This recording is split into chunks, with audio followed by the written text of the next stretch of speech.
Pardon, excusez-moi.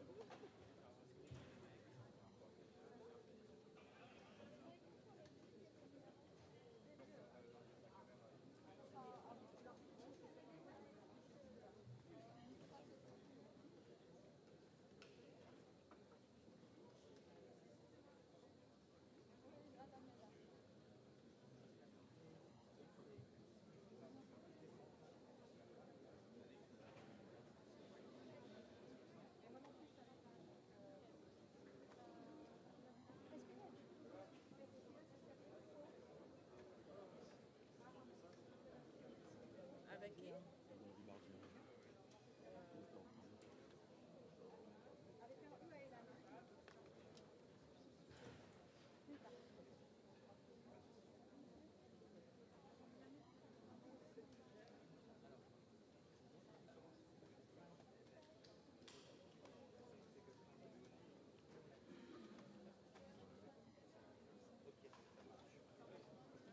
Merci.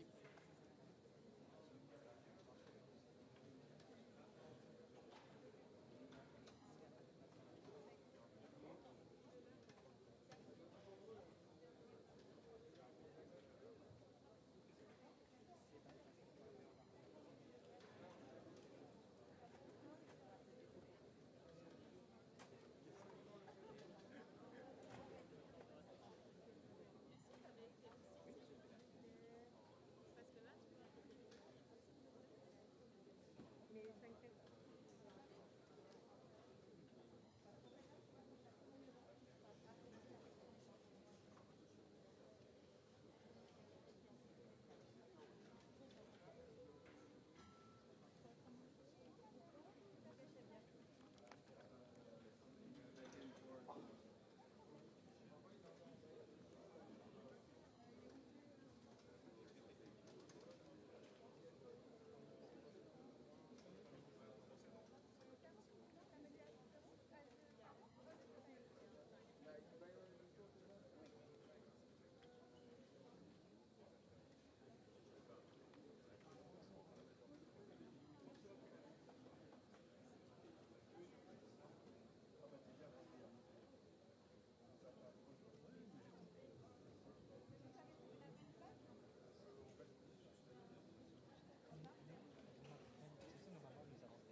T'as pu avoir trouvé quelqu'un pendant que je t'ai dit. C'est bon?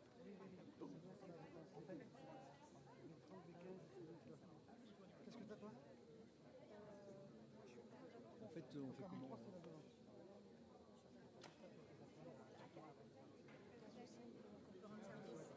Eh ben, non, on rend service si on peut. Non, non, parce que c'est vrai que moi je sais qu'on a voulu réserver la salle pour détail, moi je peux pas. Ils sont pas sur site, je peux pas.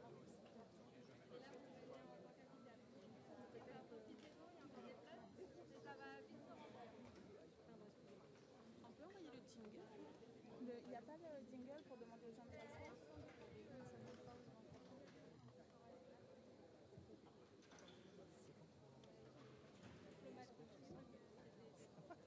Mais oui, dessus, je crois que ça commence à...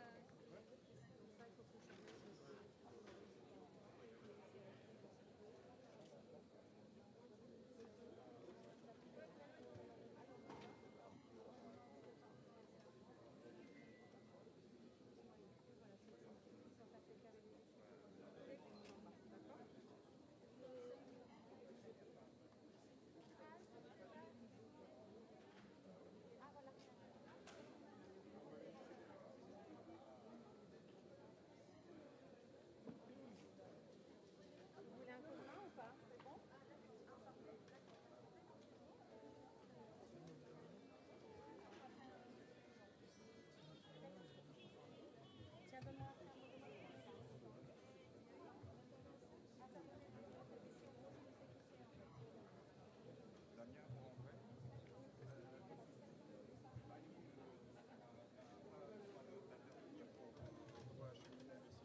commencer pas trop tard.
Commencer un tout petit mot d'accueil pendant que les dernières personnes se placent dans la salle.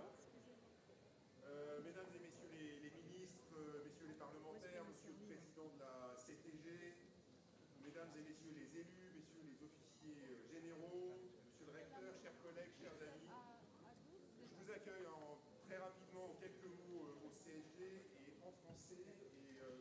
So it's a French, it's a welcome in French, but Joseph will do it even better in English in few seconds.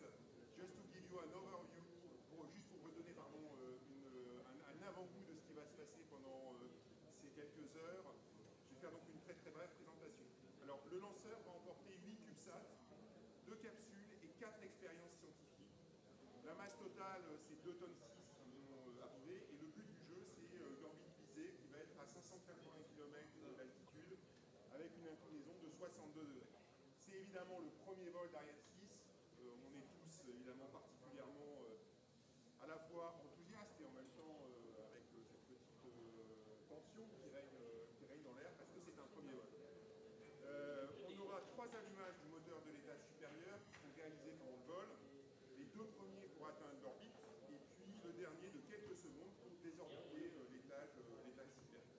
Le total de la mission, ça va durer 2h45 en tenant compte de la passivation, c'est-à-dire la rentrée du dernier étage.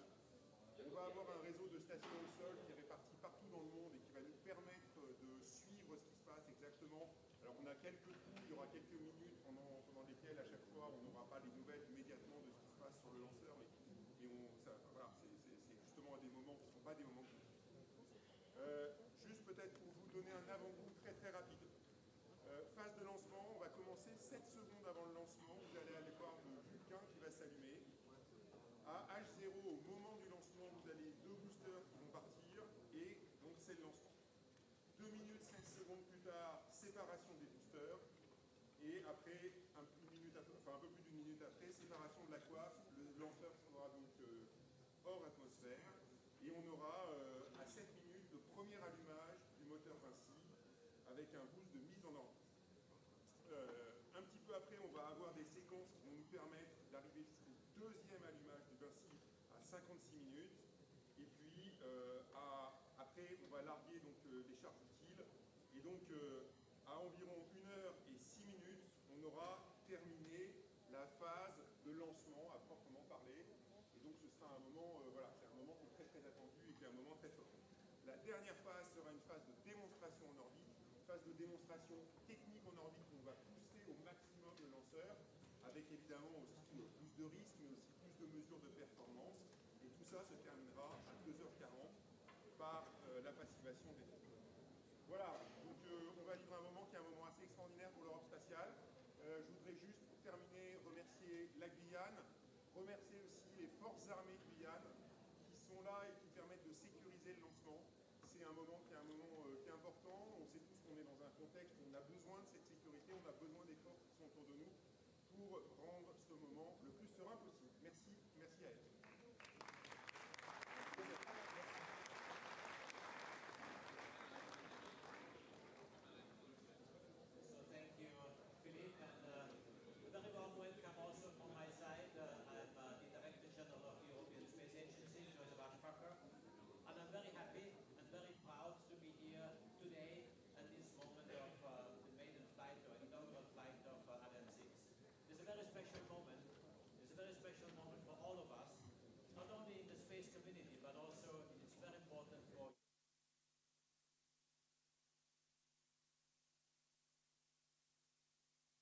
Future.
Welcome to Europe's spaceport and your front row seat to the launch of Ariane 6.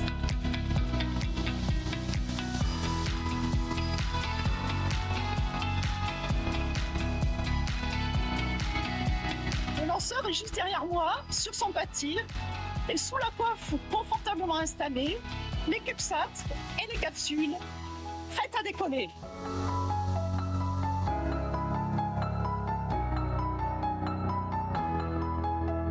During the next few hours, we will introduce you to this unique rocket, and we will take a look behind the scenes and the teams that made this flight possible. Et nous serons en direct avec vous, ici, au centre de contrôle Jupiter. Je suis Lise Pedersen. I'm Tina Büchner da Costa. Je suis Luce Fabreguet. And I'm Katie Haswell, and we're all delighted to bring you the live coverage for the first launch of Ariane 6.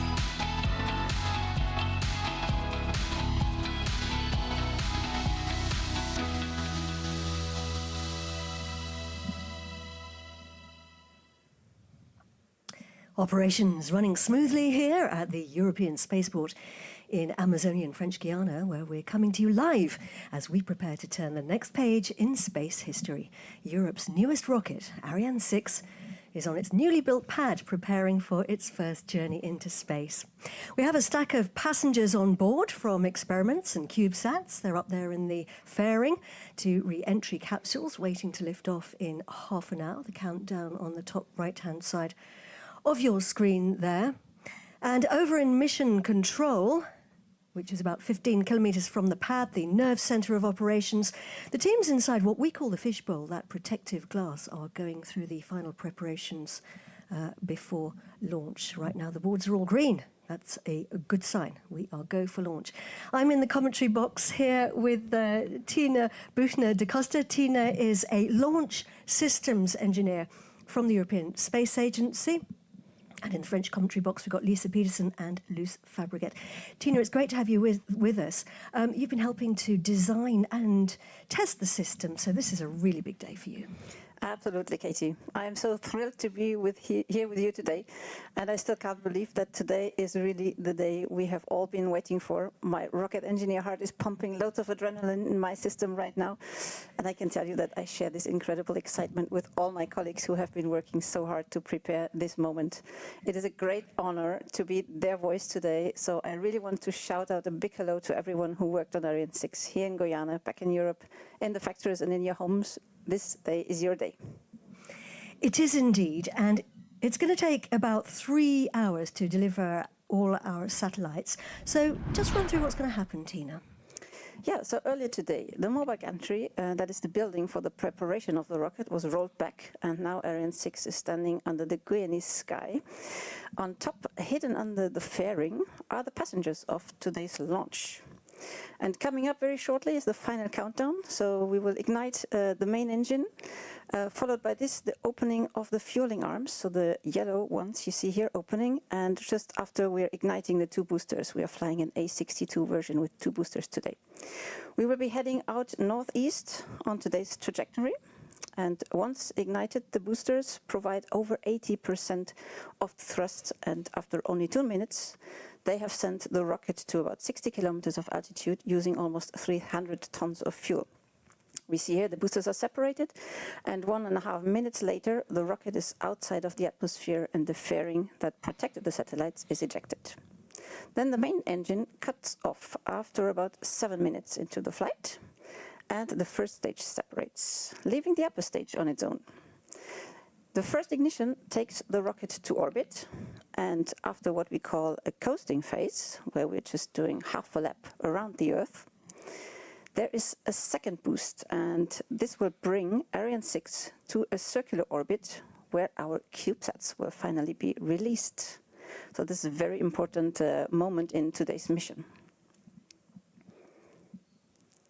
Here coming up is the CubeSat release in the circular orbit. After that, we will go into a demonstration phase after another very long coasting phase. And this coasting phase is also a crucial part of our mission today, where we prove the novelties of Ariane 6. And at the end of this, the upper stage will flip in space and restart the Vinci engine to brake and set itself on a collision course with Earth, burning up in our atmosphere and limiting space debris. But before it touches atmosphere, 2 capsules are set to detach and head on their own mission to survive the extreme temperatures of the re-entry. And all 3 elements will then splash down in the Pacific Ocean, far away from civilization. This will end our mission. So that's what's coming up, and here we are now on the pad.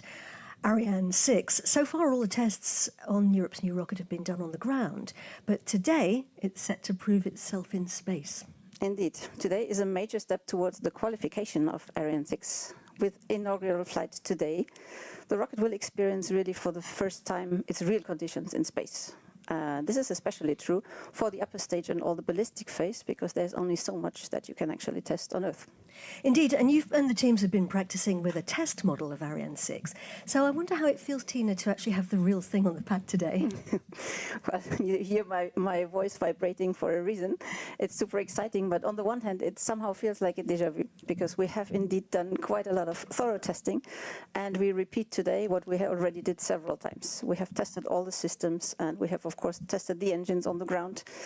But this time, when we ignite the boosters, we will have to let our baby go. And I can tell you the concentration and tension among all the teams is quite intense right now. And Ariane 6 has been designed to carry all kinds of different spacecraft. And of course, the satellites are continually evolving, so versatility has to be the key. What's new on board?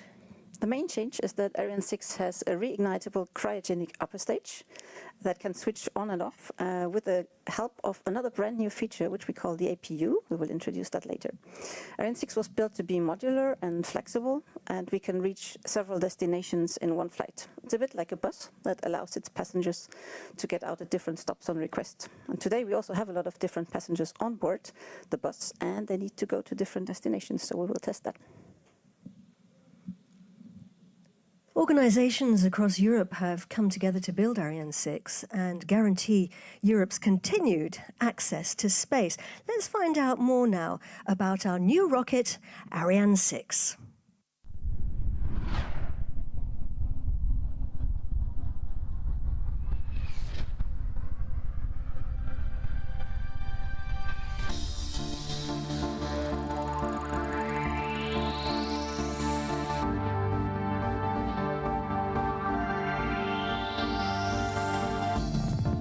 Welcome to l'Emuro facility, where we integrate the Vulcan 2.1 engine on the main cryogenic stage.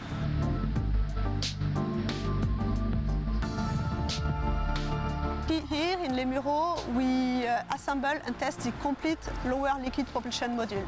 When the complete module is assembled, we test it, we control it, and then we can ship it to Kourou.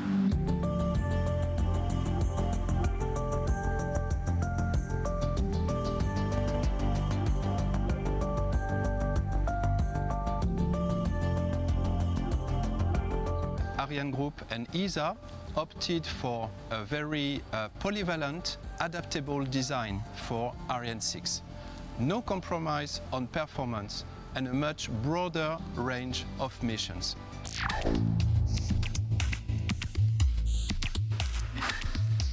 Ariane 6 is essential for Europe because Ariane 6 guarantees Europe's access to space. And this is what we need, because we depend on space every day in our daily life, from navigation to weather forecasts, to connectivity, to agriculture, energy, transport. All of these segments depend on space. That means satellites that we have to bring to space, and that's why we need Ariane 6. In the conception of the Ariane 6 launch system, ESA played an important role for steering the operational concept of Ariane 6 in a way that reduced drastically the operational cost. This translates in a number of technical choices: horizontal integration of the central core, disconnection of cryogenic arms at the time of the liftoff, brand new concept, very different from the one of Ariane 5. If you look at the shape, Ariane 5 and Ariane 6 are quite similar. We have a main body, so 5.4 meters. We have strap-on booster. But we have One main difference is the fact that Ariane 6, we have modularity, meaning that we can use 2 or 4 solid rocket boosters. The upper stage of Ariane 6 is powered by the Vinci engine, capable of 3 reignitions, and is perfectly fitted for deployment of large constellations, execution of complex missions or of flight sharing. Une autre innovation de l'ensemble de lancement, c'est le portique mobile, ou plutôt son gigantisme. Il faut avoir des ordres de grandeur à l'esprit. Il est aussi haut que le premier étage de la Tour Eiffel. Il pèse plus lourd que la Tour Eiffel et nous devons être en capacité de le déplacer sur une longueur qui fait à peu près 140 mètres en moins de 20 minutes. The Ariane 6 launch system is designed for a launch every 2 weeks, enabling us to target up to 11 launches per year. Ariane 6 will ensure that Europe is on the forefront, continuing the legacy of the Ariane family. This Maiden Flight will be the culmination of all this intense work across Europe, and we're looking forward to it. So go Ariane 6, go!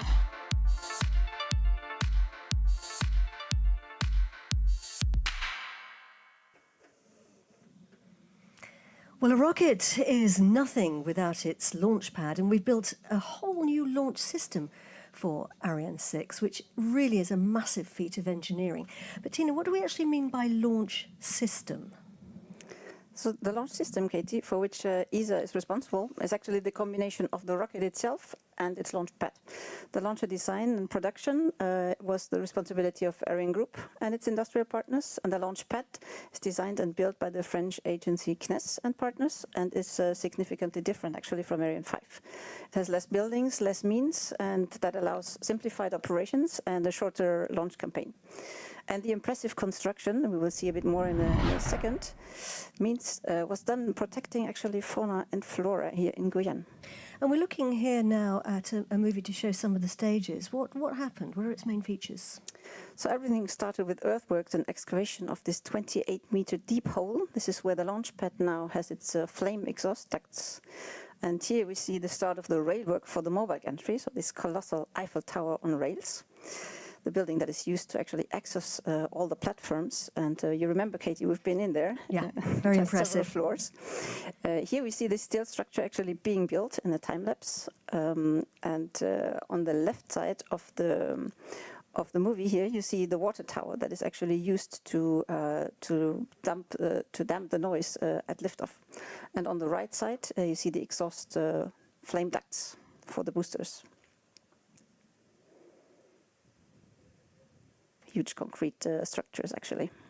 That's where all the flames of the fire comes out. Yeah. This here is the assembly building for the 2 stages. Now we do that in horizontal integration, which reduces the cost. And here we see some pictures of the installations for the propellant storage, handling and transfer. There are thousands of components and valves, and actually a lot more than what we see here is underground. Quite impressive galleries. Quite a labyrinth under there. We have a look here at the water pool, which is equipped with the spark igniters. This is where we burn the hydrogen from the line's cooling process or when it evaporates during filling operations. And here we have a quick look at the water system test. And the water is actually being recycled after every launch. And to finish, we see a mock-up that was used to train putting the rocket in vertical position. And finally, the cherry on the cake for the launch system was the long firing test we did last year in November, where we qualified the main stage flight. The hot fire test, as it's known. So we have a number of passengers on board the bus today, sharing their ride. All spacecraft, of course. We don't have any people on board. The biggest one is about the size maybe of a satellite dish, and the smallest one is the size of a little box of matches that you could fit in your pocket. We have satellites from commercial companies, space agencies and universities, and they range from established players like NASA to students designing their first ever satellite. And most of them, well, they're testing their technologies, aren't they, to check that they actually work in space, right, Tina? Yeah, we do have lots of different fascinating small spacecraft on board indeed. Some are detecting gamma ray bursts, so the most powerful explosions in the universe. Some are tracking wildlife. We have one checking which materials actually work best to get rid of heat in space. And one is testing a technology for a kind of a Wi-Fi in space, but using light instead of radio waves. And of course we have two who will return to Earth, so 2 reentry capsules. Some really interesting stuff on board there, and we'll be finding out more about them later, of course. But before launch, all eyes are on these status panels. The green panels, that's a good sign, the fact that they are all green. They're showing us the go, no-go status across the base, a little bit like traffic lights. They all need to be green for a launch to go ahead. Indeed, so what we're looking for are actually 3 main systems. And these panels are showing us the health of those systems. There's the launcher with its ground systems. Maybe it's not very visible on the screen. So we call it the ensemble de lancement and the lanceur. It's on the right side of the panels. Not sure visible for everyone. The second one is actually the satellite, so the so-called payload stack. And then there's a third group that we look out for. They are all part of the range. Now we see it better. The range includes actually telemetry, radars, the weather, and safeguarding. And today we have still a very comfortable launch window. Now it's 3 hours. We had a little delay because some routine checks in the ground segment equipment happened earlier this morning. Yeah, but it means that there's still plenty of time to fix any glitches if a panel turns red. And we have a couple of control rooms on the job today. We have mission control, which is what we're looking at, I don't know, 15 to 20 kilometres from the pad. A bit like the air traffic control tower at the airport. And closer to the pad, we have launch control, a bit more like the cockpit of the plane. Of course, the rocket does go on autopilot after liftoff. Tina, this is your home. Indeed. This was my home the past month. You've been there this morning? Yeah. So this is where we actually get the launch pad and the launcher ready for liftoff. There are 2 teams working here in very close interaction. This is the team doing the actual operations. So these guys are having their hands on the rocket and on the pad, opening the valves, sending in the fuel, switching systems on and off. And next to this room, there's the room for the design authorities, as we call them. So the people who designed the system. Here we have them. This is where I would be sitting. So they see each other and they're separated only by a glass wall. During operations, the designers monitor what is happening in the systems in real time, checking temperatures, pressures, currents, and they see immediately when something looks a little bit unusual or when things go slightly off track. And then they meet and troubleshoot in real time. So this is here what we call on site the base avant. And they are supported by engineers who actually have the exact same information than we have here in French Guiana, back in Paris, close to Paris. Here they are in Space Code. So all of them belong to the design team in ArianeGroup, and they are actually the support office base arrière. It means we can engage more brains to solve trouble if we have some. The more brains, the better. I wonder how it feels to sit in there, Tina. It's an absolute dream job. Right, we have the last weather check coming up. There's our rocket, Ariane 6, standing tall on the pad.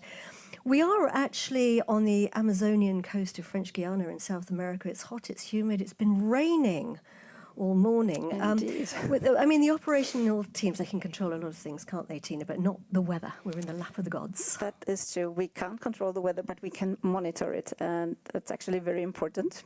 Weather conditions must be right for the launch to go ahead. So we always have our eyes on the weather. And is rain a problem? Well, it is a problem only for the photographers, not for the rocket. It's not made of sugar. Well, that's a good job. As I said, it's been raining this morning, otherwise it would have melted. But Exactly. But there are actually a lot of other things that we need to monitor, as safety is paramount here at the base. So several weather checks during the day are made. The first one is made before actually removing the mobile gantry, so that was fine. We rolled back, and early in the chronology we actually look at the wind on the pad as long as we haven't fueled up. And we're also looking at wind at altitude. So between 10 and 20 kilometers, we look at the wind speed and the directions. We have to guarantee the best conditions for the mission and for safety reasons. And we also look for lightning risk. Yes, that's important too. And how do we find out about the weather? So here we see the weather station here in Kourou, and they are launching weather balloons carrying instruments that send back information on atmospheric temperature, pressure, and humidity. And at the same time, we also have sensors around the launch base and at the coast for wind and for lightning. And here we have a look at the launch pad. We can see that we have 4 huge lightning masts, so we are protected on the pad in the case of lightning. But of course, once we lift off, we have to be sure that there's no lightning risk once we head out. Tina, you've been working here on site for, some weeks, I believe, and some of your colleagues have been here on the base for months, getting ready for today. So I'm guessing that you'll get to know each other pretty well. We call this process of preparing the rocket and the spacecraft the launch campaign, and there are a number of different things that happen during that time. So Tina, just run us through some of the main events of the launch campaign.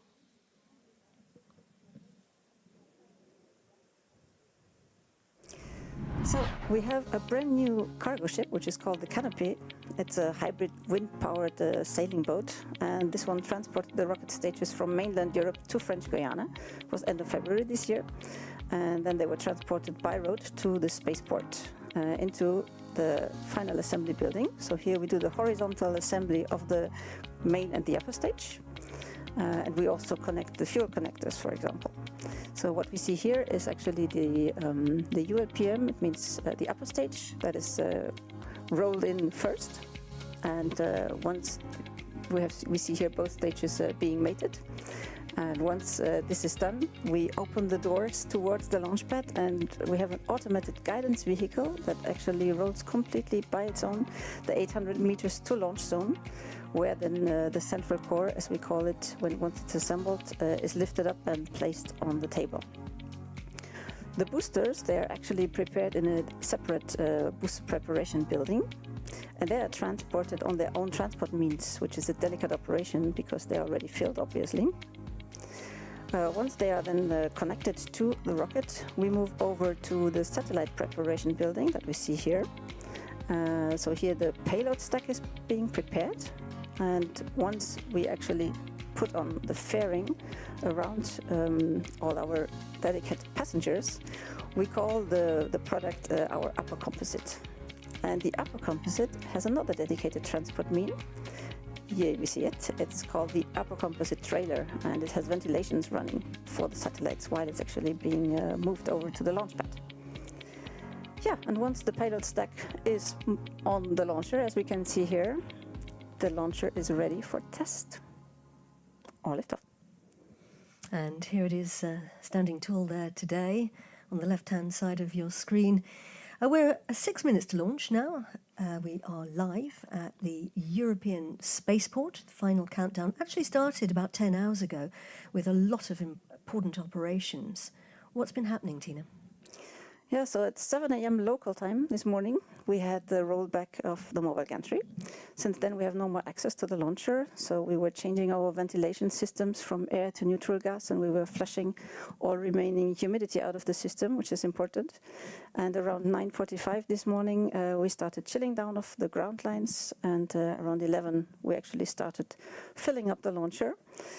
First the upper stage, then lower stage. Then in parallel we were pressurizing our systems and doing electrical checks, armings, getting telemetry and radars ready.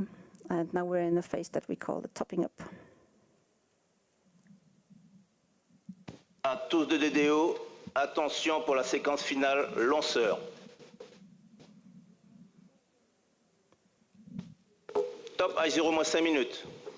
So our Range Operations Manager, Raymond Boyce, has announced the final 5 minutes of the countdown, a very, very important time. We call it the automatic sequence or the synchronized sequence, because Ariane 6 is now becoming progressively autonomous, and there are lots of really, really important operations during this time. Look at the people there. Here? This is Limero, I think, cheering. Yeah, those operations are actually timed at the millisecond intervals. It's a very impressive list of system checks going on. It's a very exciting moment. So now The controls are actually gradually being handed over from ground to the computers on the launcher. Nobody's moving anymore in the control room because we cannot miss a single operation in this sequence. We stop the topping up, we do a final loading in the tanks, pressurization to flight pressure, we load in the software, we command arming of the safety barriers, and we do the handover. And if anything has to stop, if everything goes wrong in these 5 minutes, we reset the clock back to the 5 minutes. And here we can see the teams at ArianeGroup cheering on Ariane 6. Everyone's there. And here the teams in Bremen, Moin Bremen. Everyone is here. Awesome. Yeah. So we are getting close now. Concentration levels very high. A number of things to watch out for as we get closer now to launch, and a few things at launch, and a few changes for people who are familiar with Ariane 5. If you look at the top of the launcher, you can't see them very easily from here, but there's sort of two yellow things clamping on at the top 3/4 of the way up. We call those the cryogenic arms. What's their job, Tina? There's a better shot of them. Yeah. So we are fueling the rocket with liquid oxygen and hydrogen that we send through these arms, and the propellants actually have to be kept at very low temperatures. Liquid hydrogen at minus 253 degrees, and liquid oxygen at minus 180. And we still lose some of these propellants through evaporation. Right now we cannot really see it because we are in daylight, otherwise you would see smoke coming out. So we need to top up the tanks until the last seconds, and we do the exact same thing that we do here on the upper stage, as you can see, also on the lower stage. Here we have the pictures of the lower stage, actually, the fueling system on the lower stage. And so these massive fueling and pressurization systems, they will be disconnected and retracted at liftoff. It's a command that is sent just 300 milliseconds before we send the command to ignite the boosters. And another thing to look out for now, just before liftoff, is that 7 seconds before liftoff, the Vulcan engine will be ignited, and that allows us actually to check it is running smoothly before we ignite the boosters. And once the boosters are switched on, of course, we lift off. There's no holding us back. And another thing that you might see are the plume effects of these boosters. So the extreme heat of the booster waves onto the launch pad need to be managed. And here we have a look at Vulcan, so we will see it firing up in a minute. This is the main Vulcan engine on the main stage. Indeed, indeed. And we see here that we are getting a bit lonely in Jupiter too. Everyone is yes, all the teams to the terrace. Everyone going out onto the balcony to watch the launch in real life. We're getting close now, coming up to the 1 minute mark. The Range Operations Manager getting ready to call that out. À tous de DDO, attention pour moins d'1 minute.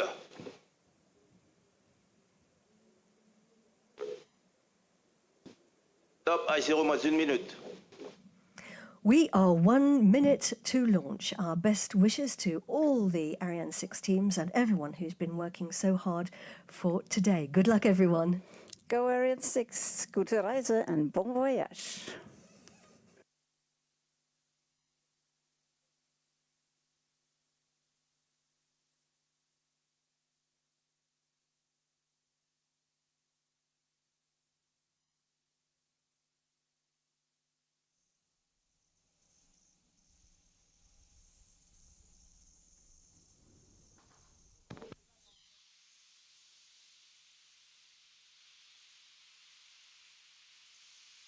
À tous de DDO, attention pour le décompte final. 10, 9, 8, 7, 6, 5, 4, 3, 2, 1, top. Allumage 2 ESR, décollage.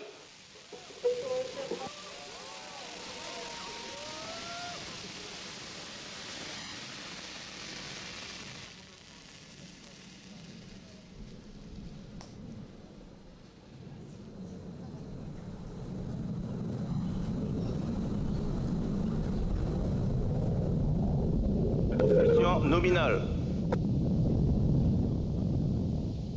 Trajectoire nominale.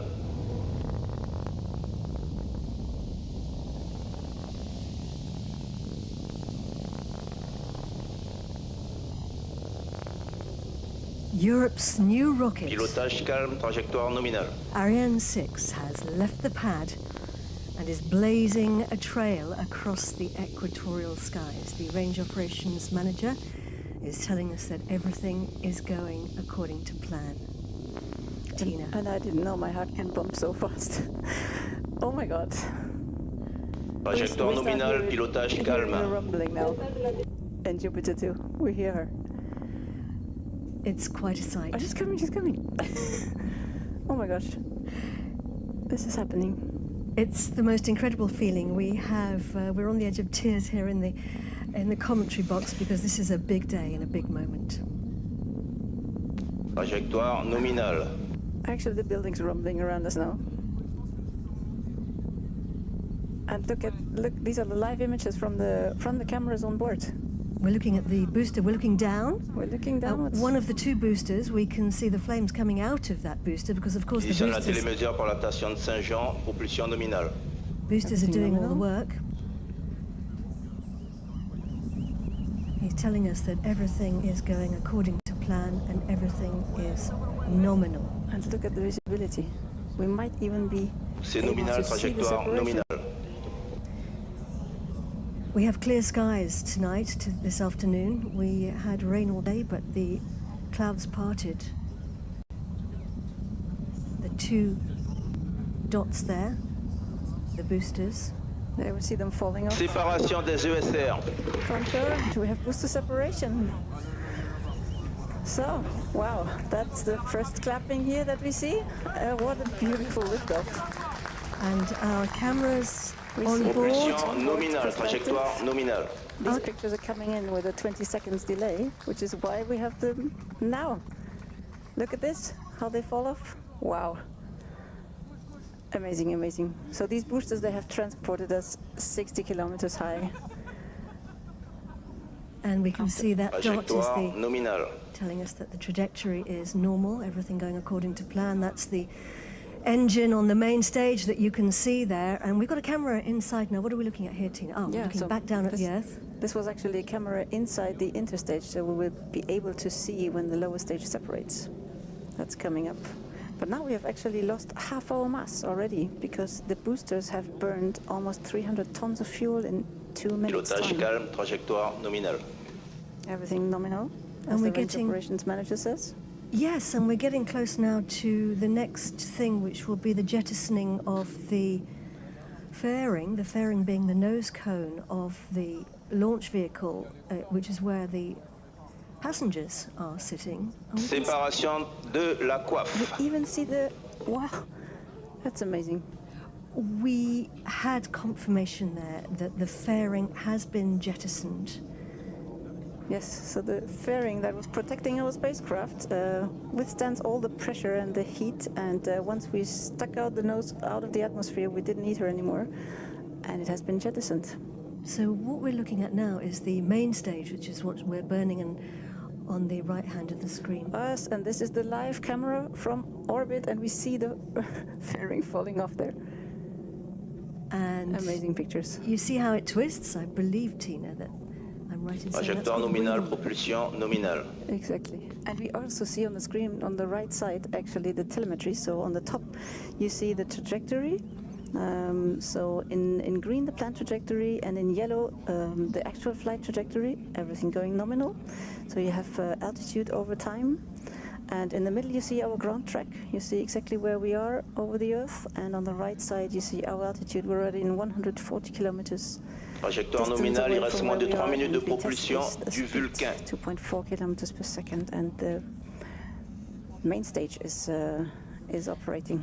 It is, and you can see it here. It's a great big tank of fuel. Indeed. So it is a 32-meter high cylinder, weighs 23 tons when it's empty, and it can carry 154 tons of cryogenic propellant, supporting the upper stage and the boosters. For our technical audience, we don't have any common bulkhead anymore, so we have now 2 separate tanks. And this makes the handling of the pressures a bit easier than on Ariane 5. And it's burning a very powerful Propulsion engine. nominale, trajectoire conforme à l'attendu. He's telling us that the Everything nominal. trajectory is normal. Exactly. Yeah, Vulcan engine is now simplified, mainly for cost reduction reasons with regard to Ariane 5. The nozzle manufacturing is completely different, and the gas generator is made of additive manufacturing. Il reste moins de 2 minutes de propulsion du Vulcain. Telling us that there's 2 minutes left of propulsion on the Vulcan engine. So the Vulcan engine has a new challenge because the booster plumes impact at liftoff. They're actually so high that the thermal protection around the nozzle actually had to be beefed up a bit, and we have tiles now around the nozzle, and the nozzle itself also has a new manufacturing method. So it's a more simple and cost-effective design right now. We're getting closer now to the next phase, which is switching off the engine and jettisoning the main stage, because of course we want to lose each section of the rocket as we climb higher. The lighter we are, the faster we go. So we're separating the next stage, but that's actually quite a complex process, isn't it? Indeed, because you have to detect first that the rocket is actually ready for separation. This is done by the guidance algorithm. And afterwards, the Vulcan engine is cut off, and 6 seconds later only, we will see separation of the stage, initiated by pyro commands. And we do that by actually extending a set of springs. And the push that the lower stage does to get rid of the upper stage, or the other way around, to push itself away from the upper stage, has the same push, or the same thrust, as we call it, as the Vinci engine, but it only does that during 0.2 seconds.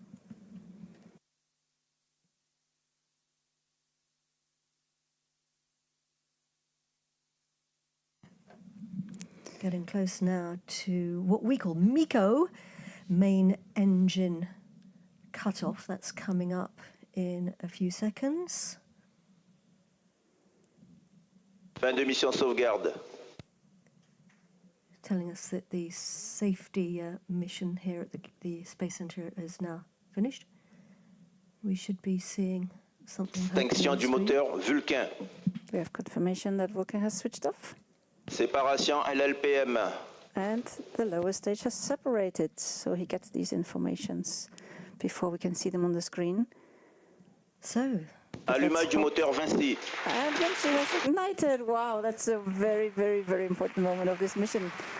Congrats to Bremen and to Vernon. And we have applause here. Clapping here in Jupiter.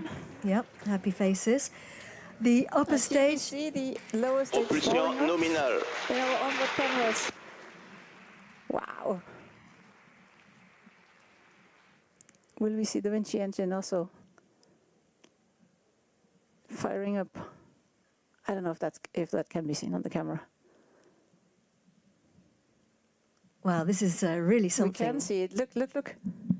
You see the color changing on the Vinci engine? Yep. As it's heating up? Beautiful. And you can see that we're actually up there right now. So you can see that we lifted off from the pad here at the Guiana Space Centre, heading northeast, our altitude 373.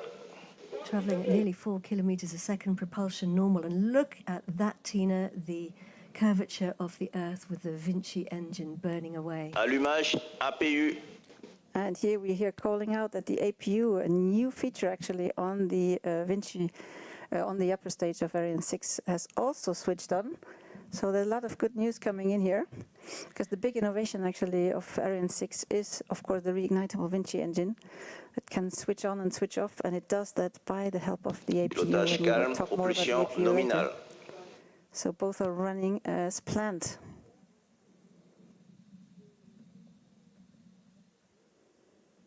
We are now in our first Vinci burn phase, and we will reignite the Vinci engine twice in this mission. A big shout out here for the Franco-German cooperation. The upper stage is designed and built by ArianeGroup in Bremen in Germany, and the engine was designed in Vernon in France, and the whole stage has been put under test in Lampolshausen on a brand new test bench designed by the German space agency, the DLR. And that's an immense effort, immense team effort to get this tests done. So they're all going to be very happy. The first Ariane 6 is off the ground. Let's take a little look now at what's coming up for Europe's launchers in the future.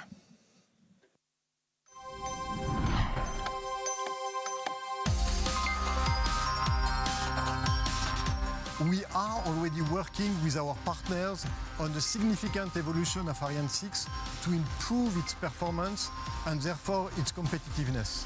It includes evolution of the solid boosters and evolution of the upper stage engine, the Vinci engine. For institutional customers, we are going to deliver for the European Commission and ESA for Galileo. Propulsion we nominale, are going to trajectoire deliver nominale. for CNES TGA and optical satellite. Regarding our commercial customers, we will deliver for the Kuiper project, and we have 18 launches to deliver for this constellation. And we will also deliver for telecommunication operators such as Eutelsat, Intelsat, and Optus. Today, what we are doing with our partners is to make a steep industrial ramp-up to increase the production in order to fulfill all the expectations of our customers. Un des enjeux de la rénovation du CSG, c'est d'être capable d'avoir plus de vols et d'être capable de réduire les délais entre deux vols consécutifs. Et donc c'est pour ça qu'on numérise la base, entre guillemets. Ça va nous permettre de faire ces passages d'un client à l'autre beaucoup plus rapidement. Et ça, c'est un enjeu majeur pour la base, mais aussi pour les clients, parce que ça veut dire qu'ils auront propulsion nominale, trajectoire pour nominale. trouver le bon slot pour leur. In the short term, we are preparing how Ariane 6 can better fit a very quickly evolving market. For instance, with new boosters that have more capabilities. In the midterm, it can be the preparation of such a thing as reusable stages and engines. We are preparing Prometheus and Themis demonstrator. Ariane 6 will be guaranteeing Europe's independent access to space for decades to come.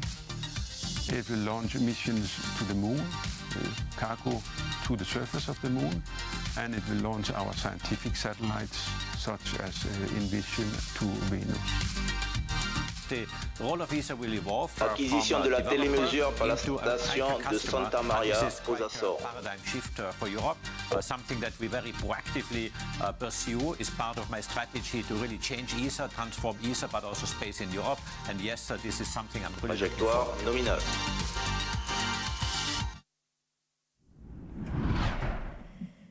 And here on a hill just outside the Guiana Space Centre is an important group of people inside that building there. We call them the Quick Look Telemetry Team. Exactly, because all the launch vehicle data are actually sent to the Galileo station, which is here on site. And the team that we see now here, they don't enjoy the good weather because they're actually the ones analyzing these data in real time, and they are really the first ones to know what is happening on the rocket. And of course, they send that information, and the range operations manager can then call out those announcements.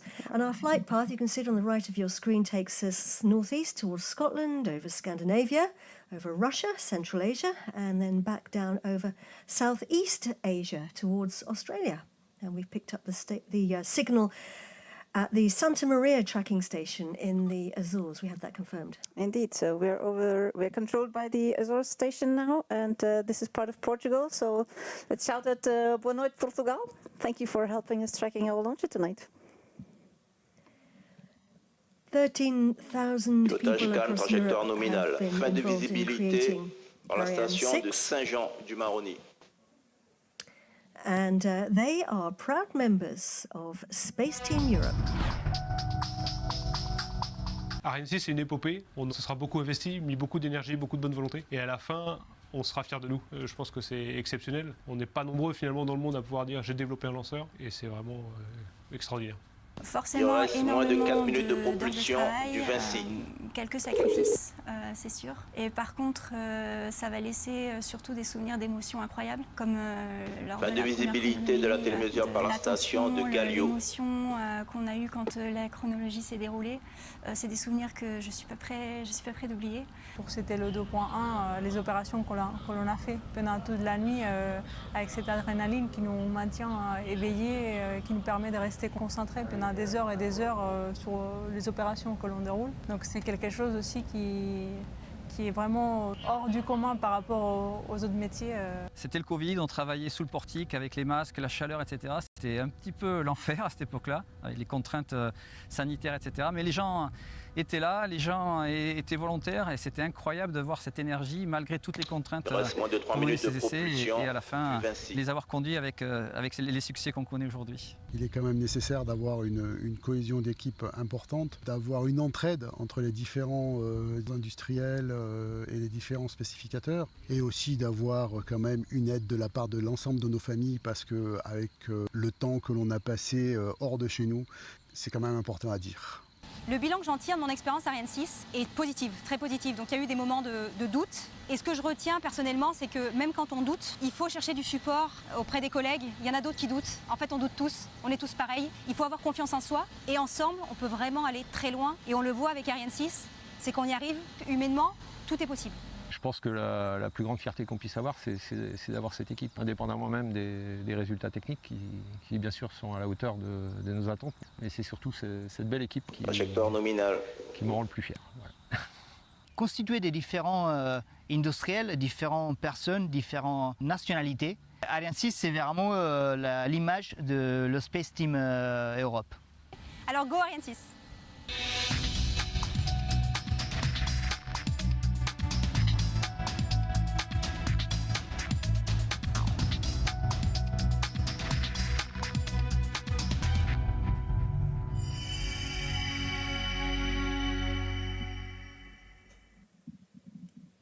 That's your gang, Tina, and your colleagues, right? Indeed, that really warms my heart, and it's such a pleasure to see these people here. They are, of course, my colleagues, but they have also become friends now, and it really feels like we have become a big family, you know, between ISEC, NES, ArianeGroup, and all the partners, and we have all given so much of our energy, long working hours. We know each other really well right now, and this human adventure that we all share is, I think, what you really feel when you watch this movie, and really a big cheers to all of them and to all of our families actually who supported this incredible time, because to all this team and to our families, this is where I really want to dedicate. Il reste moins d'une minute du moteur de l'étage supérieur, Vinci.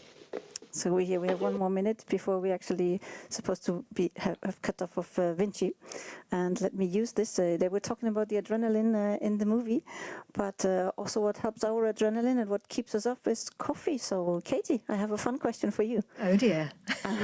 How much coffee do you think was ordered and drunk in the Launch Control Center in the past 2 years, where we did early testing and testing of the rocket? I can only imagine you're going to tell me it's an awful lot. We have actually done the calculations based on our statistics of orders, and it was 600 kilos in just over 2 years. Oh my goodness, Tina. You lot drink a lot of coffee. That's what it takes to move a rocket up. Human rocket fuel. We just had the confirmation that Vinci actually cut off. Another big round of clapping here in Jupiter. Congratulations. Fantastic news. And we are where we should be at a speed of 7.56 kilometers per second, as you can see here. Everything nominal. 350 kilometers, sorry, of altitude. And travelling at nearly 8 kilometers per second, ladies and gentlemen, boys and girls, per second. And so that's the first major accomplishment. L'orbite à l'extinction du Vinci est nominale. Everything nominal. Everything nominal. So that's happy faces all round. Yes, and this is actually where Ariane 5 would stop its mission. We could be now on a transfer orbit to geostationary orbit, but with Ariane 6 we actually plan to take the mission further and reignite the Vinci engine, and this will allow us to travel to a second orbit. So we're going to be taking a break in a minute because we are scheduled to release our next set of spacecraft about 45 minutes from now, but we've accomplished this first hugely important phase. And look at that, Tina. That's the perspective from the rocket as she flies high in the sky. We have a beautiful planet that we're looking. We're very, very lucky, yes. So we're going to leave telemetry. We're going to leave the live cams up on the screen for you. We will lose the signal briefly between 24 and 39 minutes. That's perfectly normal. But let's take a look now at the Lego movie for some ideas of a new set that could be made.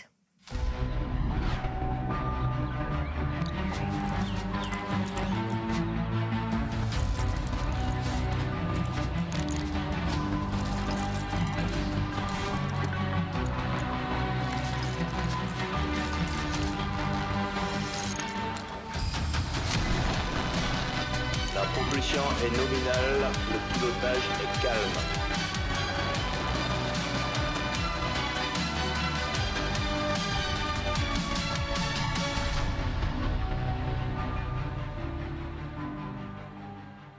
Fin de la compensation APU.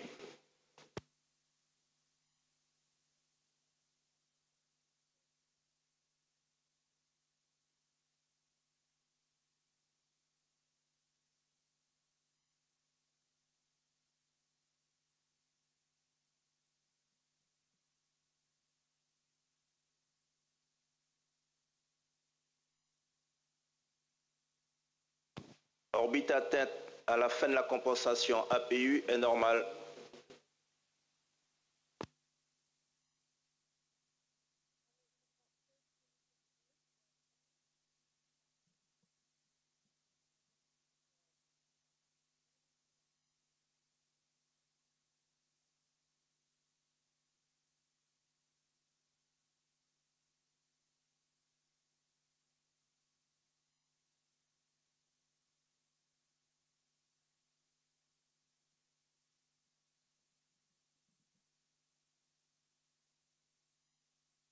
Acquisition de la télémesure par la station d'Ossaguel.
Fin de visibilité de la télémesure par la station de Santa Maria.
Acquisition de la télémesure par le satellite TDRS.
Propulsion nominale.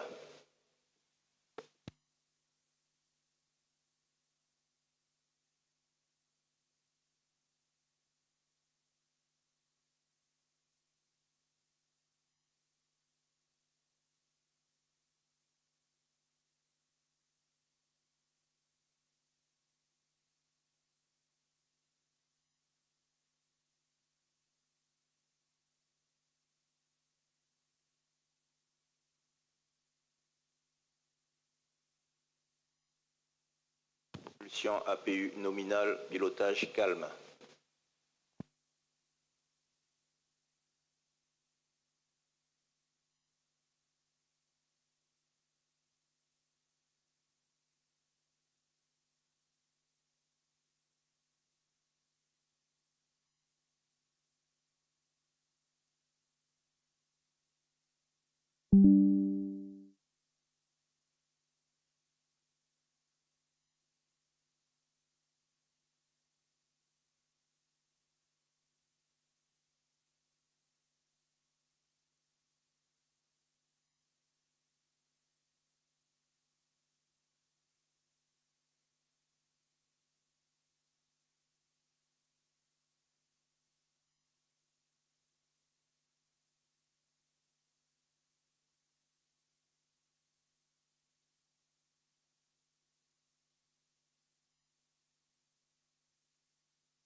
Propulsion nominale, pilotage APU nominal.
Propulsion APU nominale, pilotage calme.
Acquisition de la télémesure par la station de Lucknow.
Propulsion APU nominale.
Fin de visibilité de la télémesure par la station de Lucknow. Acquisition TDRS.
Propulsion APU nominale, pilotage calme.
No. Welcome back to our live broadcast. Fantastic shots there of Europe's new rocket, Ariane 6, lifting off from her newly built pad here at the European Spaceport. That was 52 minutes ago. I'm Katie Haswell, and I'm in mission control with Tina Buchner da Costa, who is a rocket systems expert from the European Space Agency. Tina, it's so great to have you with us. Thank you. It's a pleasure to be here. It was an absolutely incredible launch. Ariane 6 performed like clockwork, and even the clouds parted and gave us clear skies for a beautiful view. Indeed, it was really a magical moment, and this liftoff just had set this mind-blowing pictures, so I lost everything I wanted to say and just enjoyed the show. I hope you did as well. We could see the separation of the two boosters. We are flying an A62 today, so with two boosters, we could upgrade to an A64 version with Ariane 6. That we actually separated 2 minutes into the flight. Then we saw the fairing opening, revealing our numerous passengers to the environment of space. And a bit less than 8 minutes into the flight, we had separation of the main stage and the first ignition of the novel Vinci engine on the upper stage. The Vinci engine then burned for about 10 minutes, and since then we've been in coasting phase, which will last about 38 minutes. And right now everything is nominal, as we heard also during the break. And soon coming up is the second boost, so the first re-ignition for the Vinci engine. And we were tracked by Lucknow in India, hello India, during the break, and are now getting close to the north coast of Australia, actually. Indeed, and if anyone who's not familiar with the information on the top of the screen, we've got on the left-hand side the trajectory, that's the planned trajectory, and the white cross is the actual position of the launch vehicle. And then on the right-hand side, you can see our altitude, 550 kilometres above our planet, heading to low Earth orbit. We've travelled nearly 19,000 kilometres if you were to draw a straight line across the Earth from the pad, and Vitesse is our speed, nearly 8 kilometres per second. So we've been coasting without the engine for about half an hour now, but that doesn't actually mean that nothing's happening on board, is it? Because we have a new addition, and you did mention it earlier for Ariane 6, right? Yes, so you're right. At the moment, the Vinci engine is off. But when we are in coasting phase, the auxiliary propulsion unit, the APU, is actually running, and we heard the DDO saying that it's running nominally, which is very good news. And this piece of equipment is what makes Ariane 6 so versatile, as it is the key to the reignition capability of the Vinci engine, actually. What it does, it uses fuel of the two main tanks and can create a small thrust, a constant thrust, as it has two little thrusters mounted on the rear side of the upper stage. So what does it actually do? We need to manage three things to prepare the reignition. One of the things is the tank pressures. Second thing is the tank temperatures. And we also need to look for the position and the quality of the fuel. And so to illustrate this last point, position of the fuel. The fuels on board, they actually, once we are in orbit, behave exactly like astronauts that would be floating in space, so they would be floating all around. And this is not exactly what we want them to do, so we need them to stay close to the tank bottom to be able to guide them then towards the engine for reignition. It's a little bit like if you were preventing your champagne glass from spilling while you're running. So this is a bit the job that it actually Very, has very to do. important thing to be able to Don't do. lose your champagne. So the APU actually creates a little bit of artificial gravity. And the second point I mentioned was about temperature. We need to avoid the propellant evaporating because that would mean a loss in performance. So while the sun is shining on the rocket, it heats up the tanks, and if the propellant then touch the tank walls, Acquisition d'un téléviseur par la station de Nunorcia. So we have acquisition of New Northa in Australia. Hello, Australia. The second job of the APU is actually the tank pressure management. And this is the scheduled moment here for the switching on of the Vinci engine. Deuxième allumage Vinci. Wow. We have confirmation that Vinci has switched back on. That means the APU has also done its second job in repressurizing actually the tanks, which was what I was about to explain. Amazing, amazing. So we could save a lot of helium actually on our upper stage. Propulsion nominale. Propulsion's nominal. Yeah, we could save a lot of helium. Inspection du moteur Vinci. Because this is actually done by the APU. Amazing. So that means that we are now in a circular orbit around the Earth at 577 kilometers altitude. So this is a very big moment and a very important moment. The Vinci engine has switched back on again and off again. And here are the teams. The quick look telemetry guys and girls who we saw earlier on the hill outside the... L'orbite atteinte à la fin du deuxième boost Vinci est correcte. Yes, everything is correct as expected after the second Vinci boost. Outside the Space Centre, and they're getting the information in, and they're hearing all those confirmations there. So, gosh, this is a very, very exciting launch, isn't it, Tina? One of the features of Ariane 6 is the flexibility. Nominal. Everything nominal. Everything nominal. It's mind-blowing that we got here without any hiccups. This is a great achievement, I can say. It is indeed, and I was just saying one of the features of Ariane 6 is really having the flexibility, if you like, to deliver any type of satellite to any type of orbit with this engine that can switch on and off. What kind of missions will Ariane 6 be able to deliver? So Ariane 6 actually will come in two versions. I mentioned it several times. A62, the medium-sized launcher that we're flying today, and Ariane 64, which is more the heavy launcher version of Ariane 6 with 4 boosters. And it is actually designed to adapt to all kinds of mission and all kinds of customer requests. So the flexibility is key here. We have 2 different versions coming also for the fairing, and we will be able to launch all kinds of telecommunication satellites, navigation satellites, Earth observation satellites, scientific satellites, you name it. We can launch constellations in all kinds of sizes and different setups. Some very exciting missions there, and constellations, of course, are clusters of very small satellites close to Earth, often delivering high-speed broadband. So today we have 17 spacecraft on board. So we have a number of different passengers. Some of them are going to stay on board, and some of them are going to be released in space. The ones staying on board, of course, will be doing experiments. The first batch is going to get off the bus in about 6 minutes. They are cubesats, which means they're very small cubes, some of them even as big as a Rubik's Cube. So what's actually going to happen? Well, 17 passengers, let the picture talk, because otherwise it gets too complicated. What we see here is in green we have the cubesats. So they are positioned in 90-degree angles in what we call deployers, and they will be released by the deployers very shortly. In yellow you see the experiments that we have on board, and you mentioned correctly they will stay on board and re-enter together with the Ariane 6 upper stage at the end of the mission, doing their science experiments while we are out there. And in blue we actually have 2 re-entry capsules that we're going to release in about 1.5 hours time, because they will actually travel down to Earth on their own, testing re-entry technology. And the CubeSats that we're about to release, they will go out in 3 orders.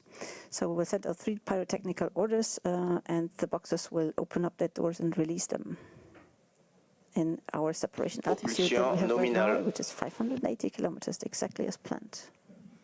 So our passengers are going to be testing a range of technologies to see how they work in space. You can see there we're being tracked by the new Norcia tracking station on the right-hand side there. Let's find out a little bit about them now, a bit more about them.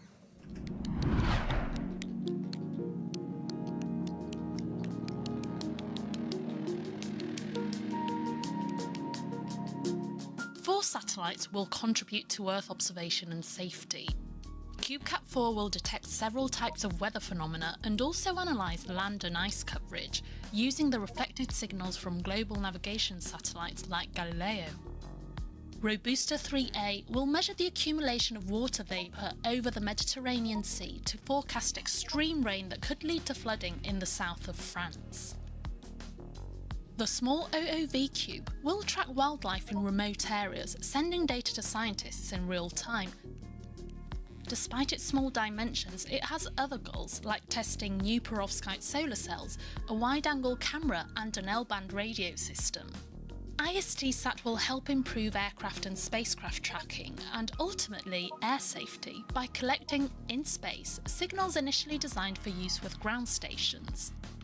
4 of our passengers will study the mysteries of space science.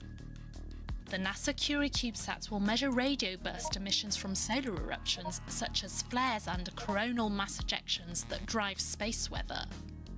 Further into space are gamma ray bursts, the brightest and most extreme explosions in the universe. GRB Beta will be a testbed for a range of new technologies essential for future gamma ray burst detection.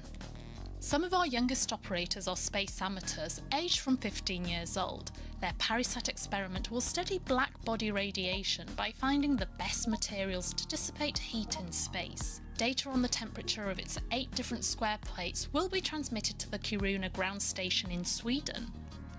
Younger still are the high school students who designed Peregrinus to study the correlation between Earth's magnetic field and solar activity, in particular the intensity of X-ray and gamma radiation. The next 5 passengers will develop and test new technologies for the benefit of future rockets, spacecraft and satellites, and ultimately life and infrastructure on Earth. ESA's YP-SAT will record visual data and scientific measurements from Ariane 6's baseplate during the separation of the fairing and deployment of the satellites. Curium 1 will test new open-source hardware and software for the benefit of CubeSat and amateur radio communities. Manœuvre d'orientation en cours au profit des charges utiles. Sidlock, our smallest passenger on board, will enable communication between satellites to help make space safer. LiFi, or Life Fidelity, is a wireless communication system that uses light pulses as a data transmitter and could simplify communication between different parts of the rocket. The production of complex structures in space could be a massive asset for space missions, and Replicator will be the first mission to 3D print in open space. Now the 2 deployers. For its first flight on a European launcher, EXO Launch will deploy 4 of these passengers. And for its first launch ever, Rami will deploy 3 of the CubeSats and will carry with it the handprints of Spanish children who proudly support its mission. Students or professionals, newcomers or established players, these missions all share the incredible experience of flying on Ariane 6's inaugural flight. So, go! Wow, I'm so impressed to see the science that has actually gone into this and with these small missions, what you can actually do. And it's totally fascinating how young our scientists here are. And imagine what an opportunity to be on this first flight of Ariane 6. Imagine being 15 and being part of all this adventure. It's incredible. It's wonderful. And a big shout out to you guys as you're watching now, getting ready to see your babies being released into space. Getting close now to the upstages getting ready to deliver our first batch of little spacecraft in just over a minute, our 8 CubeSats. Exactly, and they, as we said, they sit in the little containers, the deployers, and the doors are still closed. And once they will open, some springs will extend and actually push out our CubeSats into space. So we are crossing fingers for everyone who has a CubeSat, and we'll see space very soon. The upper stage, and we heard that confirmed by the range operations manager, has done the orientation maneuvers that were necessary to be now in the right direction and pointing to where our CubeSats actually need to go. And the APU is switched off in order to avoid that we actually collide with the CubeSats. Very important. Extinction APU. Now we have the confirmation. It is actually turned off, the APU. So now our CubeSats are ready to be released. They're going to be released in 3 waves. Yeah, first we will see OOV Cube, bye-bye, Curium 1, bye-bye, Robusto 3A, and we have initialization of YP-SAT. La séquence de séparation des CubeSats. And Peregrinus, second separation was CubeCat 4 IST-SAT, GRB Beta, initialization of Sidlock and PariSat, and the third one was separation of Curie and Replicator. And since everything happened in 9 seconds, we have the onboard camera here, with a certain delay. So here they go, 1. We obviously can't see all the separations because we have only one camera looking up there. Big cheers and lots of clapping. Very, very happy faces here in the Jupiter control room. Début de séparation des cubesats. And we have confirmation that all of them were actually separated. It's very exciting. Wow, look at this. I have to tell you that the atmosphere here in the Jupiter Mission Control Centre is absolutely electric. People Actually, no one is in their seats anymore. They're all standing up there. Yeah, clapping, some whooping, absolutely over the moon. This is a remarkable achievement for all the teams. Hats off to all involved getting this far on the first flight. Congratulations to ArianeGroup, CNES, ESA teams and all the partners involved in all the 13 countries in Europe. This is really something to be proud of. Give your families a huge hug for supporting the tensions and the years of hard work. Absolutely. Indeed, years of hard work, problems solved, sleepless nights endured, kilos of coffee drunk. Exactly. A lot of time also without the people who were actually here on site in Kourou preparing this launch, being away from their families. So thanks to everyone out there supporting this. Absolutely. So we still have 2 more passengers on board and we are going to be releasing them. They are our 2 re-entry capsules. Tina, do you want to tell us a bit more about those? Yes, so these capsules, they will actually test the technology for returning to Earth through our planet's atmosphere. And it will take now over an hour and a half to get actually to this next bus stop where we want to release them.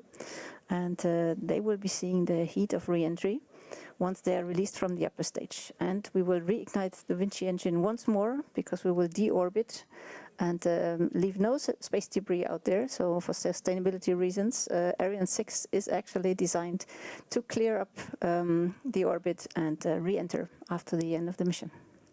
Very important. What goes up must come down.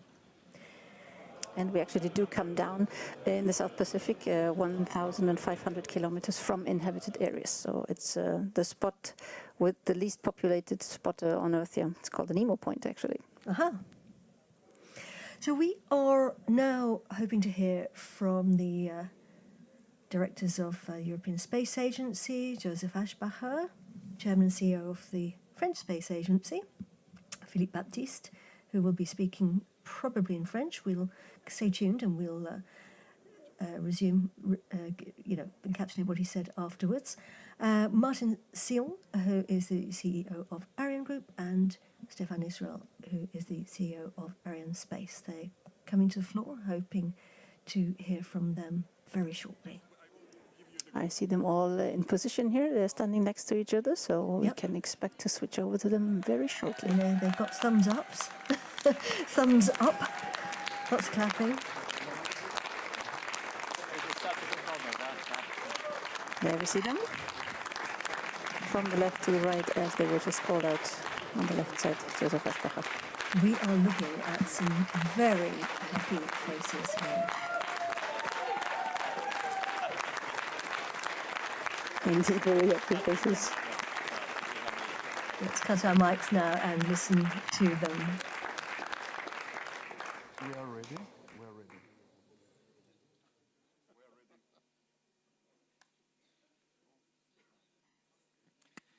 So very warm welcome to all of you who are listening here in different establishments, also of course here in Kourou. It is electric here. There's such a good mood. There's such a fantastic feeling here. But let me really just express a few emotions from my side. A big thank you to all of those people who have worked on this launcher.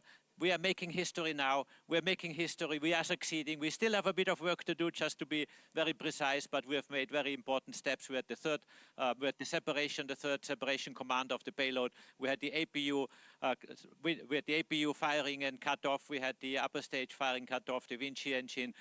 Everything is nominal. Everything is going so well, and this is such a beautiful moment. So thank you, industry. Thank you, task force members, ArianeGroup, Arianespace, CNES. We have been working together with my team of ESA. Everyone has been really giving its best to make this a success. It's a historic day for ESA. It's a historic day for space in Europe. It's a historic day for Europe because this powers up Europe, because we need the data from the satellites that our Ariane rocket will launch in the future. So big thank you. Big day to celebrate from our side.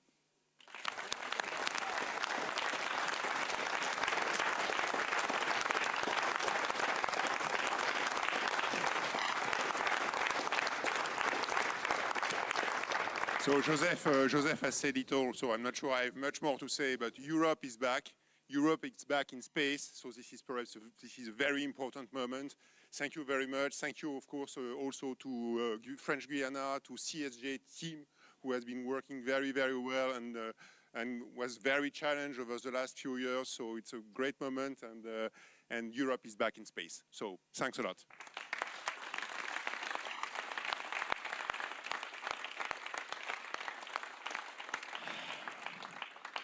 So good afternoon, good evening in Europe. Today, Ariane is back.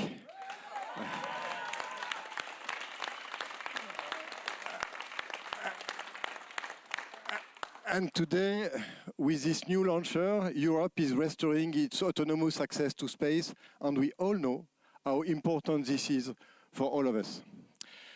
But what I would like to share as a feeling is first my sense of relief. It's quite visible after such a success, but also a sense of pride for all the teams who have been working for this program.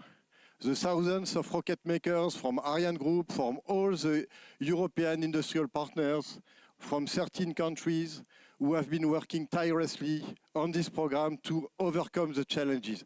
It has been a difficult program, and their work enables us today to see such a brilliant success. So I'd like to congratulate all of you, to thank all of you, and really I'm proud of your talent and your dedication. Second topic, because you've got customer here, is that now we have to ramp up production to serve our customers. It is already ongoing, and it starts by a next launch before a year end, and this will be another interesting episode in the saga. And the last topic I'd like to mention is that the mission is not yet completed. The upper stage is still in orbit, maneuvering, and we are expecting a lot of precious information to prepare for the future. So, go Ariane 6, go!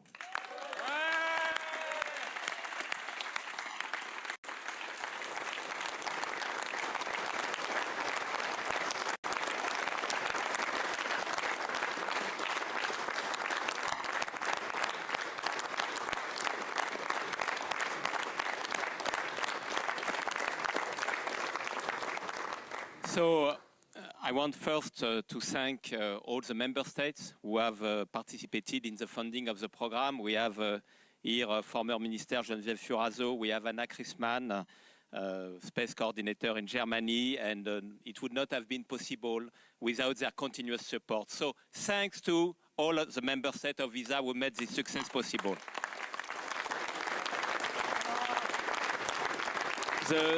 The second thing I want to say is to, as said by Martin, to congratulate all teams. This decision has been made since a decade, and all teams who have worked for this success in the agencies, in industry, is an outstanding Team Europe, and today it is their success, and they must be very proud of what they have achieved. And last but not least, it's our customers. During these years, the customers stand on our side. We have a backlog of 29 launches to deliver for both institutional and commercial customers. It would not have been possible without their trust and without their loyalty to Arianespace. So my thought now is going to our customers who have been on our side, and now we must deliver.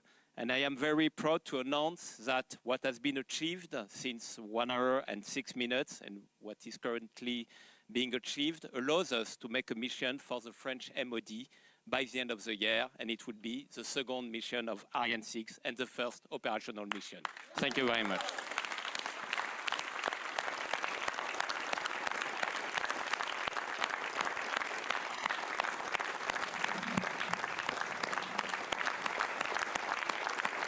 So, Europe is back, powered by its new rocket, Ariane 6. Congratulations to all the teams. You can really see the relief here and the recognition for the teams. And I'm very happy that the big bosses share this actually, because the team effort that has gone into this was simply amazing. And I think they they expressed it very well. Now you see more and more happy faces, and they're turning in all directions to congratulate each other. What we heard also calling out, the range operations manager said that the APU actually already switched on again. This is, let me call it, another major achievement, and there are many more to come in the ongoing coasting phase. So I don't find words to count the major milestones anymore that we could have achieved here today. It's mind-blowing. It's fantastic. So we are going to take now a break because our next passengers are going to be released in about an hour and 25 minutes before we get to the next bus stop to release them into space. So we're going to take a little break now for about an hour and 20 minutes. And during that time, our rocket's going to do nearly a lap of the Earth. Yeah, and while it's doing this lap of the Earth, it's actually doing a lot in the so-called demonstration phase. So this is a very important phase that we won't comment on right now, but this is a very important phase for the qualification of Ariane 6. And quick word on what's going to happen in the last section. Indeed. So don't miss this last part of the mission, because the return to Earth and splash into the Pacific Ocean of both Ariane 6 and the 2 capsules will be an important moment. And we are going to have a replay of that fantastic launch. Join us after that in an hour and 20 minutes to find out about the mysteries of Space Case and Bikini. Now watch the replays.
À tous les DDO, un peu de calme s'il vous plaît. La mission n'est pas finie.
Hello again and welcome back. We are 2.5 hours into the inaugural flight of Europe's new rocket, Ariane 6, from the European spaceport in French Guiana. I'm Katie Haswell and I'm in mission control with Tina Buchner da Costa, who is a rocket systems expert from the European Space Agency. Thank you very much indeed, Tina, for being with us. A pleasure, Katie. A very quick recap. We lifted off from the pad at the European Spaceport in French Guiana. You saw those beautiful pictures. It was a perfect launch. And we have gone through and completed a number of very important milestones. But during the break, you will have seen that on the telemetry on the right-hand side of your screen, that's the trajectory of the launch vehicle at the top of the screen there on the right, that our launcher is off its planned trajectory. Tina, can you talk us through what's happening? Sure, I can. So our planned trajectory is actually the green one, and we are on the yellow one. So what we see is that our trajectory has actually kept a stable altitude over the Earth, and we haven't been rising in orbit. So we are, as a reminder, in the third phase of our mission. It's the demonstration phase. And in this phase, what was actually foreseen was to look at how the upper stage is behaving in the coasting phase. So here it is critical to manage the tank pressure, the tank temperature, and above all, we were testing the behavior of the APU, the Auxiliary Propulsion Unit, which is a very new feature on Ariane 6 and which has worked flawlessly in the first coasting phase. Now, in this coasting phase, it was actually supposed to reignite, and we had successful confirmation of the reignition before we actually went into the break. But unfortunately, a couple of seconds later, the APU was switched off again. And yeah, that was due to safety measures on board, actually, that ensure that we only reignite if it is really safe. So what happened there was we had an anomaly, as we call it, so a non-nominal behavior. And that led to switching off the APU. And once the APU is switched off, we are not anymore having this constant thrust, this little push that we explained before. So we didn't rise in orbit anymore. So we are cruising at a constant speed and constant altitude right now. And we are, probably not going to finish this part of the mission as we were hoping to. And we're currently waiting for the range operations manager here in the Mission Control Centre to confirm whether or not we will do the third boost of the Vinci engine. We're looking here at the teams in the Jupiter Mission Control Centre, about 15 to 20 kilometres from the pad, depending on which route you take. What are they doing right now, Tina?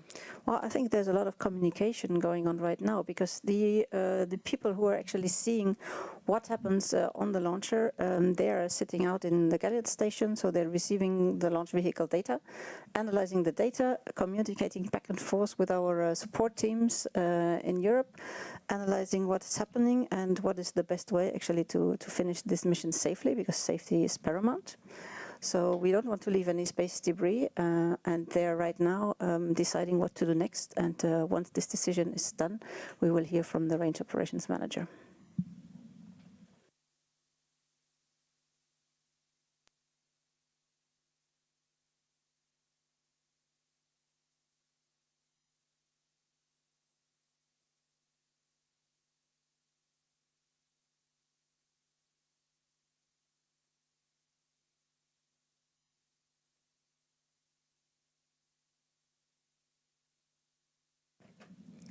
So obviously we have to absolutely have the right conditions, don't we, Tina, to release passengers, and we're waiting to find out whether or not we're waiting to hear from the range operations manager. Yes, let's not forget, part of our third phase in the demonstration was actually to initiate a deorbit burn for the upper stage, and on the way to also release 2 capsules that we have on board.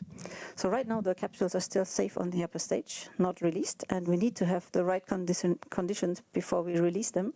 And the right conditions for this release means that we actually turn the upper stage into the right direction. We initiate a burn with Vinci, and this burn has to be prepared. The reignition has to be prepared. So there's the APU coming in to repressurize the tanks. If the APU is not running, it cannot repressurize the tanks. And if we don't do this braking burn, it means we will not be on our deorbiting trajectory safely facing the Earth for reentry. And as long as we are not in these safe conditions, we cannot release the capsules.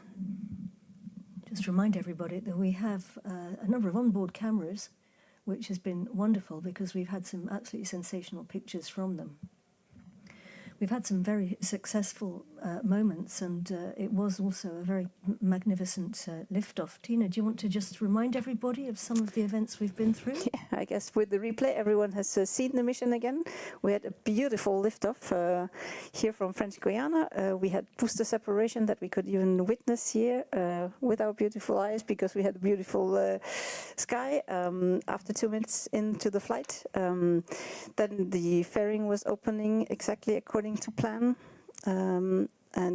We see some upper stage maneuvers here on the cameras right now, just in case you wonder what's going on there. So it's dark, meaning we are not illuminated here, so we don't really see very well our planet anymore. Just before we carry on telling everyone what's been happening so far, can you just talk us through what we're actually looking at on the picture? It looks like we've got a camera there pointing at a piece of the upper stage and looking at that wonderful image there of the curvature of the Earth, I think. Well, it's a bit dark, so it's hard to see what we're actually looking at right now. So where was I? We were separating our boosters, separating our first stage as planned. Next milestones which came up was the successful ignition for the first time of the Vinci engine. That burned according to plan, 10 minutes. And during this first burn, we actually switched on the APU for the first time. And it performed flawlessly for its first ignition. And also the first coasting phase, where the APU was running and doing its job, was completely perfect and as planned. We had successful release of the cubesats. And here we are in our second part of the coasting, or in our second coasting phase in the third part of the mission, the demonstration part. So for anybody who might have missed our program earlier, Tina, you explained to us what the APU is, and I know you've given us a bit of an explanation, but do you want to just explain to people why the APU is important and very new on this mission? Yes, so the APU, as I already said, is the auxiliary propulsion unit, and it is the game changer for Ariane 6. It is actually the equipment that allows us to reignite the engine. And that job has been performed flawlessly for the first reignition of the engine. So what it does is it actually repressurizes the tanks. How does it do it? It taps off oxygen and hydrogen from both tanks, sends them into a gas generator that heats up the propellants, and with the heated gas, we repressurize the tanks. And at the same time, its job is also to settle the propellants on the bottom of the tank, because we don't want the propellants floating around, especially for ignition. We need them to be at the bottom of the tank, and its job is actually to provide a constant thrust, so the propellants are on the lower part of the tank, and from where we can guide it into the engine inlet. You can see there on the right-hand side the telemetry information being tracked, I believe, at the moment by New Norcia. The team's there in Australia, and our altitude 590 kilometers above Earth. The distance is the distance if you were to draw a straight line from the launch pad to the position where the launcher is over the Earth. And vitesse at the bottom of the screen is the French word for speed, and as Tina mentioned, travelling there at a constant speed and at a constant altitude, of course. Yeah, maybe here to remind, we are in a circular orbit around the Earth, so it's a stable orbit where we don't change our altitude over the Earth. So it's circular, it's stable. We're in. Our attitude control systems are running, so we're here in stable altitude and waiting for the next steps. What are attitude control systems? So the attitude control system is a cold gas system that is actually working on gaseous hydrogen in our case. So we tap off from the hydrogen tank, and this gas is used to do control maneuvers, so meaning to turn the upper stage in the right direction and to keep it in orbit. And there are always some little disturbances on any kind of orbit, and they're actually counteracted by this attitude control system.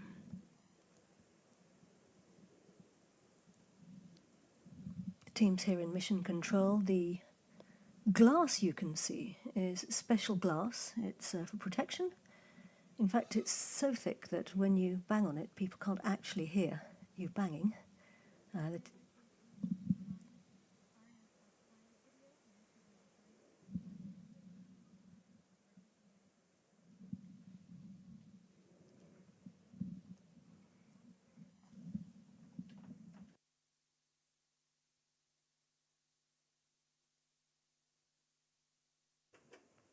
So we just have some information from our regie, and we actually have collected some voices of clients of Ariane 6 who will announce, express their excitement about the upcoming missions with Ariane 6.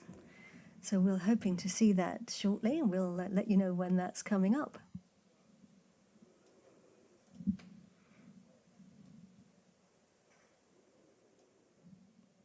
In the meantime, we're looking here at the teams, as we said earlier, in the Jupiter Control Centre.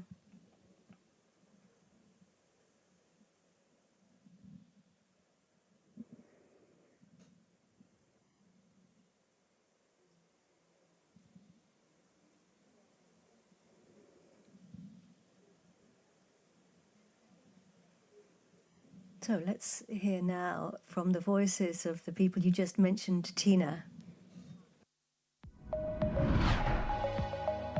A European space dream comes true with Ariane 6, the embodiment of space innovation, conquering the stars with this inaugural flight. The European Commission, the EU Agency for the Space Programme, the French Directorate General of Armament, the DGA, as well as Amazon, Intelsat, to name but a few.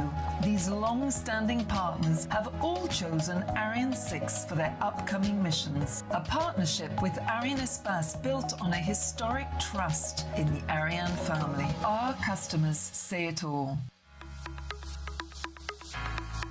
Intelsat is the world's foundational satellite communications company. DGA is kind of unique institution. Its main mission is to provide equipment to the armed forces and to prepare the future of our defense system. Our mission is to deliver high quality, affordable connectivity to customers around the world, especially communities in unserved and underserved parts of the world. We provide safe and secure Galileo and Diagnos services. The Commission is responsible for shaping the Union's space strategy and managing the European Union space flagships Galileo for satellite navigation, Copernicus for Earth observation. ArianeSpace is doing its launches from the European Union territory, and that underscores our common goal to strengthen the EU's space capabilities. Well, you know, we have a kind of special and long-term relationship with the Ariane family of launchers. They're extremely performant. Ariane 6 was selected for the anticipated technical performance, quality, and reliability of the launch platform. We are looking forward to launching Galileo satellites with Ariane 6. The success of Ariane 6 is key for our European capability to access space. It's an enormous undertaking and something we simply couldn't do without the innovation and commitment that ArianeSpace and our other launch partners demonstrate.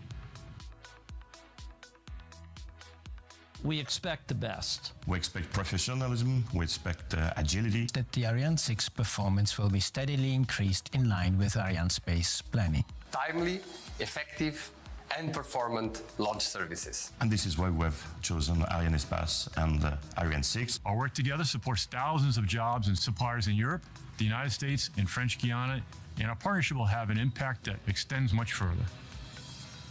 Today, Ariane 6 successfully lifted off in Europe's spaceport in French Guiana on its inaugural flight. This sets off a new era of autonomous European space transportation, bringing a more affordable, flexible, and high-performance access to space. Altogether, with you, our partners, customers, and friends, we are kicking off the success story of Ariane 6. Go Ariane 6! Go Ariane 6, go! Go Ariane 6, go!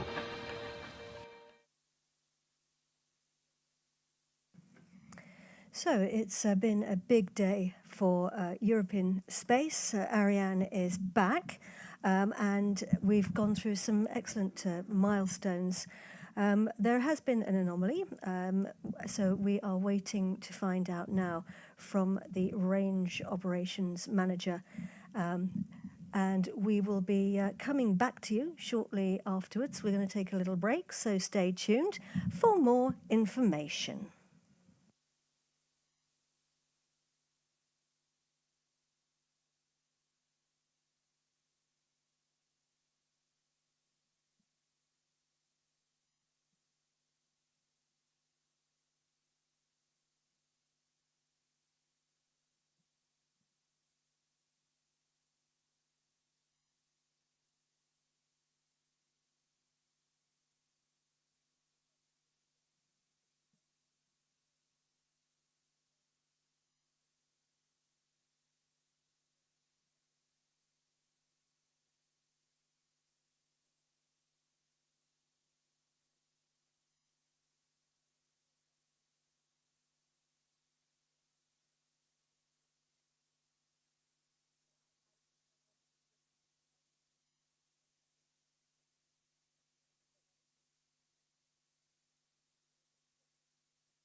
Well, it looks like we're not going to hear from the range operations manager right now, Tina. Yeah, indeed. So, Katie, but there is actually a press conference coming up, and we might hear some of the explanations directly during this. So we are coming to the end of our live broadcast now. Thank you for joining us on this historic launch. It's a successful day for Europe. We started the next chapter of European spaceflight. Yes, Ariane is back, and Europe has re-established its access to space today. So that's a great achievement for everyone involved. Yes, let's congratulate again all the teams involved in the preparation of this incredibly successful inaugural flight. This enormous team effort deserves to be celebrated. All the best for you and the future flights of Ariane 6 coming soon. Indeed. And Tina, huge thanks to you. It's been such a privilege to have you with us sharing your expertise. Thank you, Tina. The pleasure was mine, Katie. And also thanks to all the live broadcast teams who have brought us this show. Stay tuned for the post-launch press conference. That's coming up, I believe, at about 7:30 local time here in Kourou. Yes, and that means Central European time, 0:30 a.m., so midnight. Yep. So, from now, from me, Katie Haswell. And from me, Tina Buchner da Costa. Goodbye. Goodbye.